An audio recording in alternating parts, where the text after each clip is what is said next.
بسم اللہ الرحمن الرحیم۔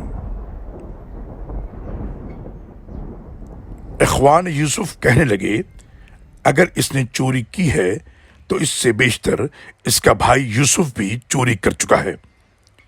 یوسف نے الزام کو دل میں چھپائے رکھا اور ان پر کچھ ظاہر نہ کیا، اور زیر لب کہنے لگے تم بہت ہی برے لوگ ہو، جو کچھ تم بیان کر رہے ہو اللہ اسے جانتا ہے۔ وہ کہنے لگے حضور والا، اس کا باپ بہت بوڑھا ہو چکا ہے، لہٰذا اس کے بجائے ہم میں سے کوئی ایک کو رکھ لیجئے، ہم آپ کو بہت احسان کرنے والا پاتے ہیں۔ سورہ یوسف آیت نمبر 77 اور 78۔